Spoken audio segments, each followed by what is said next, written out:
Bismillahirrahmanirrahim. Halo guys, assalamualaikum warahmatullahi wabarakatuh. Jumpa lagi bersama kami di Marola Channel. Apa kabar semuanya? Semoga sehat selalu, panjang umur, dan diberikan sekian banyak sampai 7 turunan. Amin ya rabbal alamin. Dan terima kasih banyak bagi yang telah mengklik video ini. Guys, kuasa hukum 7 terpidana terus mendesak Kapolri tangkap Rudiana CS dan buru AF serta Pasren. Kuasa hukum 7 terpidana tak tinggal diam dan terus mendesak Bareskrim dan Kapolri tentang penanganan kasus Vina Cirebon yang terlalu lamban dan tidak memuaskan. Sampai-sampai kuasa hukum 7 terpidana ini dari tim Pradi menjambangi Bareskrim untuk meminta keterangan lebih lanjut terkait LP-nya beberapa bulan yang lalu yang belum ada kabarnya. Gila, sampai berbulan-bulan masih belum ada kabar juga. Ini memang keterlaluan ya. Ini gimana nih dengan Pak Kapolri? Kenapa kok sampai saat ini masih diam aja gitu ya? Nah oke guys, cepat videonya berikan. Let's go. Jadi gini, kami hari ini memang sengaja datang ke Bareskrim Mabes Polri untuk menanyakan kepada teman-teman Bareskrim Mabes Polri tentang perkembangan 3 laporan polisi yang kami laporkan, yaitu terhadap Pak Pasren dan Tafi, kemudian terhadap Pak Rudiana, dan juga kepada Aib. Ya, kami bertanya karena 3 LP ini sudah kami layangkan dari bulan Juli yang lalu, 2024. Bulan Juli. Artinya sudah berjalan 4 bulan. Sampai hari ini masih berjalan. Hari ini juga ada pemeriksaan saksi terhadap LP yang kami layangkan, tapi yang kami melihat berjalan itu hanya LP yang terhadap Pak Rudiana. Untuk yang Aib dengan yang DD, dengan Pak Pasren dan juga Tafi, ini sampai hari ini kami belum melihat ada perkembangan yang signifikan. Itu sebabnya kami mencoba untuk berkomunikasi, meminta SP2HP ya, perkembangan terhadap LP laporan polisi yang sudah kami buat gitu. Kalau atas laporan Aib dan DD, sudah berapa saksi yang diperiksa? Untuk laporan Aib dan DD itu kurang lebih di atas 10 ya sudah ya, saksi yang diperiksa, termasuk para terpidana itu sudah diperiksa juga terhadap laporan Aib dan DD ya, di rutan. Itu kalau nggak salah bulan Juli itu sudah dilakukan pemeriksaan ya. Kemudian terhadap yang Rudiana juga kami juga menghadirkan sudah lebih dari 10 saksi juga yang sudah dilakukan pemeriksaan itu ya. Dan hari ini ada Pak Muran, ini orang tua dari Pak Eka Sandi dan juga Aldi. Iya. Rinaldi ya, dipanggil disaksi. Kenapa ini dipanggil menjadi saksi? Oleh karena kita tahu Rinaldi ini kan sempat diamankan, ditangkap, dan di dalam persidangan peninjauan kembali di Pengadilan Negeri Cirebon, Rinaldi ini adalah salah satu yang memberikan kesaksian di depan pengadilan dan di bawah sumpah ya, dan menyatakan apa yang dialami 24 jam kurang lebih dia diamankan, dan keluarganya ini melihat. Dan bahkan dalam kesaksiannya kan sampai hampir 2 bulan sesudah dia dilepaskan itu, bukti penganiayaan atau bukti luka kondisi fisik dia itu orang tuanya melihat. Mungkin itu terkait itu akan diperiksa kan gitu kan. Apa betul nggak 2 bulan, dan apa yang dilihat, luka-luka apa sih yang dilihat oleh orang tuanya. Jadi menurut kami sekali lagi bahwa terhadap laporan kepada Pak Rudiana ya, ini menurut saya tidak harus menunggu putusan PK ya, karena ini adalah pidana murni menurut kami ya. Yang kami laporkan kan tentang dugaan penganiayaan, penyiksaan yang dilakukan oleh Rudiana dan kawan-kawan. Artinya Pak Rudiana dan kawan-kawan ya. Kawan-kawannya itu siapa? Silakan Pak Mabes Polri ya, penyidik yang akan menentukan. Kami hanya menghadirkan, membantu dalam sisi saksi yang dibutuhkan ya. Bahwa para terpidana sudah bersaksi bahwa mereka ini mengalami penyiksaan, mengalami penganiayaan. Kemudian Aldi yang sudah sempat juga dilepas dan mengalami penyiksaan, dan luka fisiknya disaksikan oleh keluarganya. Nanti mungkin Pak Muran bisa bercerita, selain Pak Muran siapa saja yang melihat. Kan itu kan lukanya 2 bulan katanya butuh penyembuhannya. Nanti bisa ditanyakan oleh kepada Pak Muran, apa betul nggak 2 bulan itu gitu kan, luka itu yang dialami. Ini kan sungguh ironis ya, artinya kami dalam, kenapa ini penting ya, kenapa ini penting buat kami dalam kasus Vina Cirebon ini, karena kalau betul dugaan penyiksaan itu ada ya, maka otomatis menurut kami apa yang dihasilkan pengakuan itu tidak bernilai. Didapatkan suatu dari hasil penyiksaan yang dilarang oleh hukum pidana kita satu ya kan. Yang kita laporkan kan ada pasal 442 ya, tentang tindak pidana ya, membuat orang mengaku dengan tindak pidana kekerasan, pegawai negeri dengan menyalahgunakan kekuasaan yang memaksa orang untuk mengaku atas apa yang dialami dalam keadaan tekanan dan sebagainya. Dan kami melihat kalau itu benar terjadi, bukan hanya hukum Indonesia yang melarang itu, hukum internasional, hukum HAM internasional, ya yang sudah kita ratifikasi, bahkan yang kita hukum akhirat yang lebih bahaya lagi nanti ya. Di Indonesia anti penyiksaan yang sudah kita terima, dan Indonesia itu adalah salah satu negara yang itu menandatangani dan sudah meratifikasinya, tentu ini haram buat kita. Dan di dalam hukum pidana tidak mengenal ada istilah bahwa satu keterangan yang didapatkan hasil dari penyiksaan itu sah. Itu makanya penting gitu loh ya.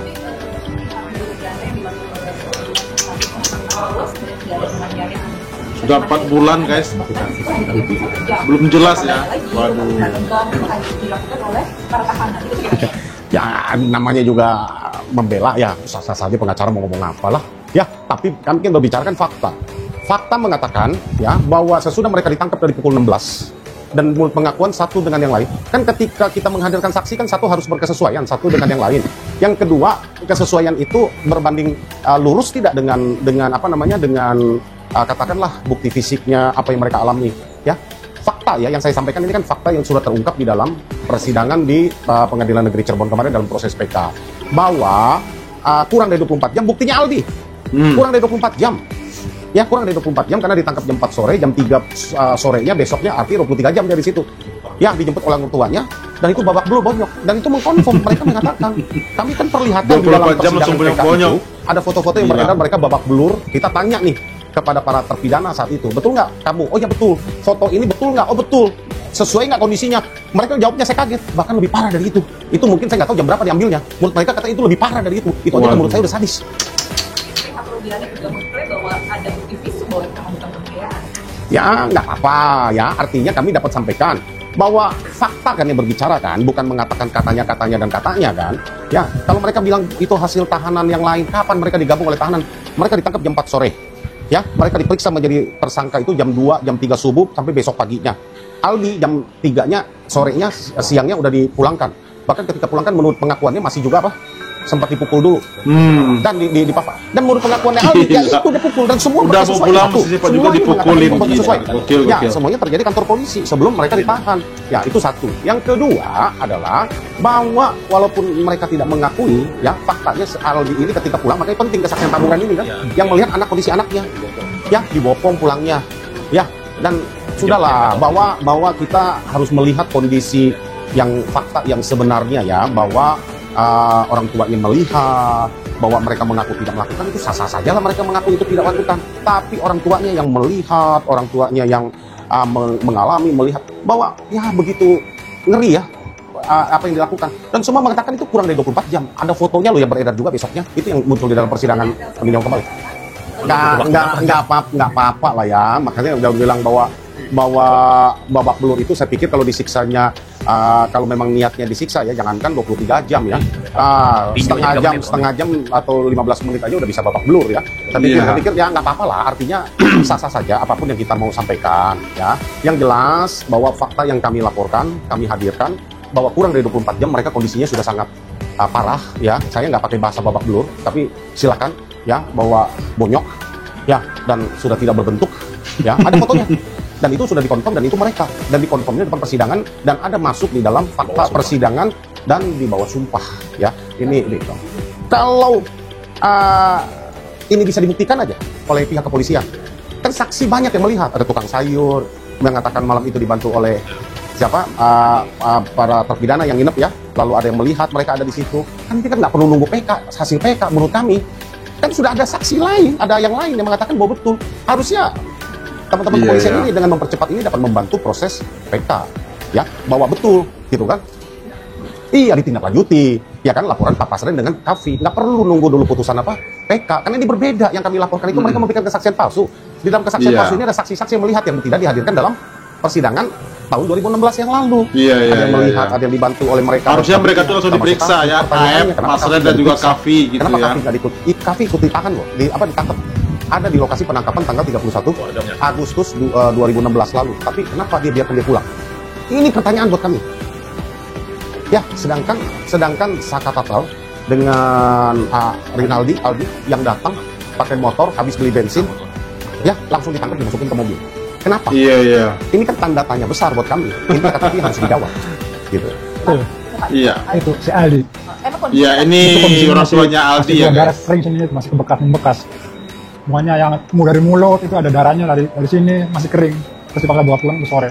itu kalau menurut Aldi dia diapain Pak di dalam? Ya dipukul, digampar, diinjek, diminum air kencing, ya segala macam lah. Pokoknya disiksa aja. Ya. Bapak tadi kan hari ini jadi saksi ya? Iya, betul. Pemeriksaan hari ini. Iya. Berapa pertanyaan Pak yang di... Ini baru pertanyaan ini aja, masalah keluarga aja dulu, belum sampai semuanya. Iya, berarti Iya. Bapak ini Bongkar memang semuanya, Pak. bahwa Melihat, penyiksaan betul. itu ada. andul ada. Apa Soalnya keterangan dari langsung. Aldi Pak tadi? Ya kan ayo dipukulin, semua dipukulin terus, dipukulin, diinjek, diminum air kencing, diadu sama ini tahanan, pokoknya segala macam aja lah. Ya. Baik lagi ke Pak Jutek. Pak, PK ini kan lagi menunggu MA. Memang benar-benar, waduh, Harapan kami tentu kami sangat keterlaluan yakin, ya. banget mereka ya. Pasal 263 KUHP memungkinkan ada 3 alasan kita untuk melakukan PK. Yang pertama itu adalah novum, yang kedua itu adalah kekhilafan hakim, yang ketiga itu adalah pertentangan keputusan satu dengan yang lain. Kami mau sampaikan bahwa ketiga-tiganya kami dapatkan, kami sudah hadirkan di dalam proses peninjauan kembali yang sudah kami sampaikan, di mana kami hadirkan ada namanya kekhilafan hakim, adanya novum, adanya pertentangan keputusan. Novum yang kami hadirkan ini sungguh juga luar biasa, scientific evidence, yaitu berupa bukti percakapan ekstraksi dari handphone Vina dengan Widi. Ya, kenapa ini penting? Di dalam dakwaan dan di dalam penyidikan peristiwa ini kan terjadi dari mulai pukul 21.30 sampai 22.30 dalam waktu rentan kurang lebih 60 menit. Ya, itu pun kami pertanyakan dalam rentan 60 menit itu terjadi namanya pemerkosaan, terjadi penganiayaan, kejar-kejaran motor, timpuk-timpukan, penusukan dan lain-lain. Ya. Cukup dalam waktu 15 menjadi sangat krusial bahwa itu kita patut pertanyakan peristiwa yang ada atau tidak. Ternyata pada pukul 22:10 Vina itu masih bertelepon, bukan SMS ya, bertelepon dengan Widi. Ya. Widi ya. Lalu pukul 22:14 mereka itu masih SMS-an, kan gitu. Sedangkan pukul 22:30 itu sudah banyak polisi di TKP. Artinya rentan 14 menit. Ya, saya kebayang kalau dakwaannya pukul 21.30, ya peristiwa sudah kejar-kejaran, kalau menurut kesaksian dari Aib tadi, ya, lalu berhenti dulu, ada jeda iklan, gitu kan, tunggu saya mau telepon dulu siapa, Widi, gitu kan, seperti jeda iklan begitu, gitu kan, lalu ya lanjutin deh perkosanya, lanjutin ininya, kira-kira begitu, saya bilang, kenapa? Kalau itu nggak diakui, artinya mungkin nggak terjadi dalam waktu 14 menit, kurang dari 15 menit, rangkaian peristiwa 8 orang memperkosa, ya, lalu kejar-kejaran, memindahkan di TKP itu sampai melibatkan 3 lokasi TKP yang jaraknya 1,2 km, mungkin apa tidak? Itu aja kita logika, itu scientific fact, evidence. Ya, ini yang kami hadirkan, kami temukan, menurut saya itu nggak bisa dibantah. Iya, betul. Kalau saya bilang 100% kan nggak elok juga, ya itu kan keyakinan kami kan. Kalau ditanya keyakinan kami kan hakim juga boleh punya keyakinan, ya kami juga boleh punya keyakinan dong. Sebagai pengacara, kami kan nggak janjikan bahwa itu menang kan. Kalau kami janjikan itu menang, kami melanggar kode etik. Kami kalau ditanya keyakinan kami dengan bukti yang ada, kami yakin lah. Kalau nggak yakin, kami nggak ngajukan PK. Iya, oke. Keren. Luar biasa Bang Jutek ya. Ini semua adalah dari tim Pradi guys, luar biasa. Saya salut sama tim Pradi ya. Tapi ini benar juga ya, skenario yang mereka bikin ini katanya yang sudah sempurna itu ternyata di perhitungan waktu mereka itu mereka kena gitu ya. Masa dalam waktu 15 menit selesai semuanya pemerkosaan, pembunuhan begitu ya, serta diseretnya dari suatu tempat ke flyover begitu ya, dalam waktu 15 menit selesai. Itu omong kosong banget, asli omong kosong banget ya. Nah, dan juga satu lagi terkait dengan tanggapan Bareskrim tentang laporan polisi yang dibikin oleh tim Pradi ini, tim kuasa hukum dijak pidana yang sudah berbulan-bulan belum selesai juga. Nah, itu sangat disayangkan banget ya. Nah, itulah guys kualitas penegak hukum di negeri Konoha ini. Kalau menyangkut hal semacam ini yang melibatkan oknum anggota mereka begitu ya, itu sepertinya dilalaikan dan sangat lamban sekali. Tetapi jika hal lain, waduh, gercep, sepertinya pas cari muka begitu. Oke guys, itu dia reaksi kita hari ini. Terima kasih banyak bagi yang telah menonton. Sampai jumpa lagi di video berikutnya. Thank you.